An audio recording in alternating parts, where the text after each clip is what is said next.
Then I thought again and realized I don't have to turn this blind corner into what could be a horrible hail of gunfire. I went to the opposing side of the basement to where the corner would still be a blind spot for what could potentially be on the other side. This way I could cut the pizza, as they liked to call it in room clearing. The corner looped down and around to the right, so I went to the left side of the parking garage as quietly as I could. Then I shouldered my AR on my left shoulder instead of my right, and hand my left hand around the grip with the finger pointed above the trigger and right hand on the foregrip. This was technically my weak side, but allowed me to still be presenting as little of myself as possible for the appropriate side I was going to be advancing on. I hadn't practiced this as much, but I would do my best. This different stance allowed me to clear right angles without presenting my left arm before my rifle, which kept me a lot safer. Using the corner far in front of me as forward cover, I shuffled to the left with my back almost, but not quite, to the wall behind me and prepared to flick my light on. This way I could dart back if I needed to with ample space instead of having to cover right in front of my face. Having the cover right in front of my face. That would have given the potential threat in front of me more vision than I had. Wouldn't be good. Also, if they were expecting me to pop out at the forward depth, I would be at this further depth, potentially giving me an advantage. Lastly, being as far back as I was gave me an additional height and leverage advantage, and so I had height as a cover also. If someone was down there, they couldn't fire up at me from this angle. This approach allowed me to come from a down angle instead of a side angle. If they missed, the bullets would go above me and I could just easily back up. They would have to come to me instead of me being stuck at the corner. I could hop down into the prone. Well, I thought about it for a second and decided to just crawl to the edge and look down to the sub-basement that way. I figured if they had night vision, I would have been dead already at being such a disadvantage, so we must be on equal ground. Only if I had grenades or smoke or something. Nothing like that, though. I crawled as quietly as I could on the cold concrete floor to where basement level 1 starts its descent into basement level 2. I stopped just short of the decline, planning on using that as my cover, and took my backpack off as sort of an improvised sandbag in front of me. If I did start taking fire, I could shield my face with it as it has a soft armor piece in it. I would be able to safely back up to where the shots would start going high, and then I could switch positions and figure out my options. I had my backpack in front of me like an improvised shield, and got ready to hit my light and figure out what was going on in sub-basement level 2. Regardless of my strategy and caution, though, when I flicked my light on, the only thing staring back at me was some reflecting eyes and more sub-basement. The eyes disappeared and reappeared a few times, which meant blinking, and I did my best to not focus my beam and the AR at them. Did it also mean they were already getting bored of me? What's with cats anyway? I swept the area a few times, then inched forward and got on my knees to get a better line of sight and tried to see as far back as I could go, and it was nothing but cars. It hurt my knees a little this time. I really needed knee pads. I had internal ones, but they were never in the right spot. I got my backpack on and stood up and went and got to, but not quite touched the left wall. This whole time still keeping my AR shouldered on my left arm until I cleared this right angle and proceeded to clear the last couple of nooks. I knew from experience in parking garages there was going to be another right angle at the bottom of this ramp. It was a sharp angle, though, and I was able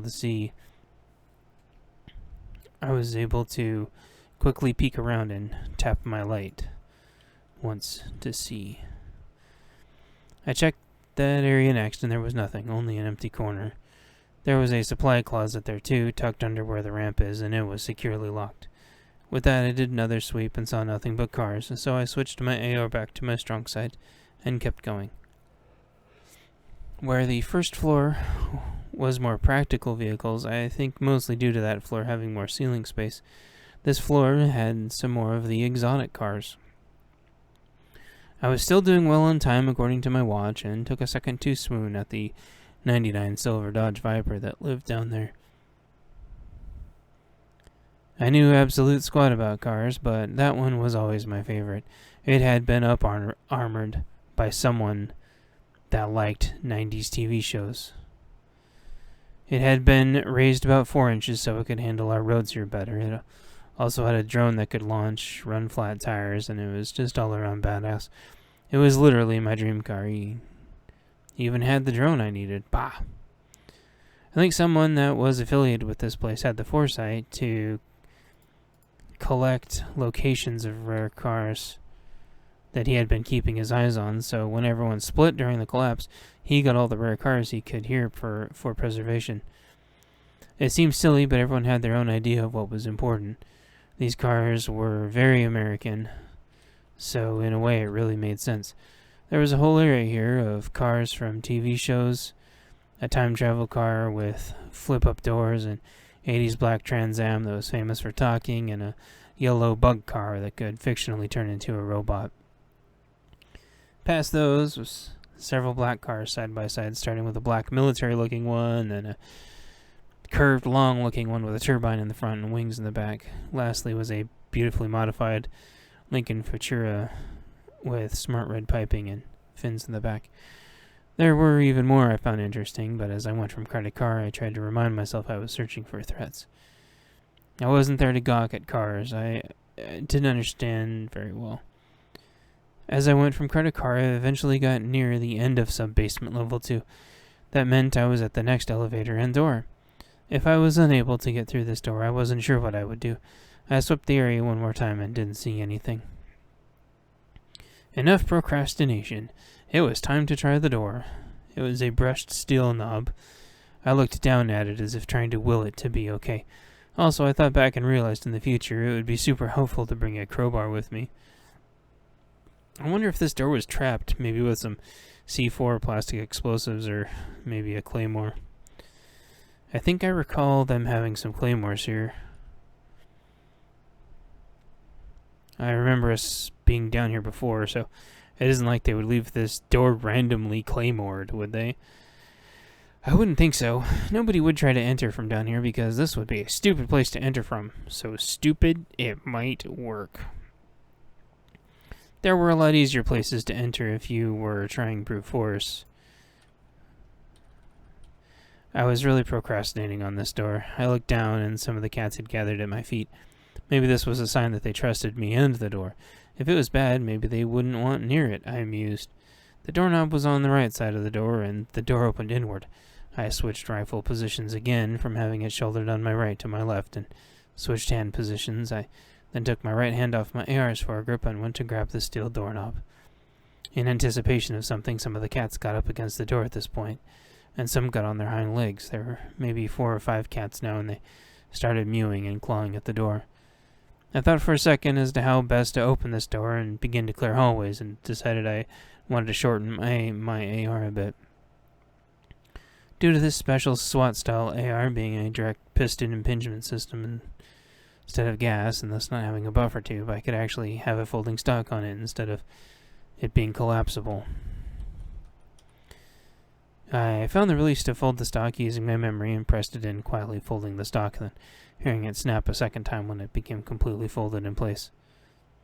Anticipation was almost too much for the cats at this point, and I put my shoulder to the door and my AR to my shoulder. With my free hand, I twisted the doorknob and opened it so slightly so only my rifle and flashlight were poking through.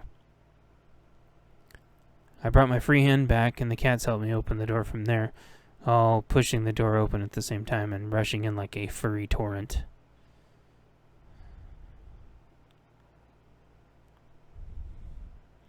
I entered the new area with the cats, sweeping for threats, but there were none. With all the cats inside, the door shut solidly behind us. Chapter 15, Stairwell. Some of the cats all ran up the stairs, and some stayed behind as I scanned the surroundings a second time. It was a mostly empty airwell with heavy-duty dolly for moving heavy equipment.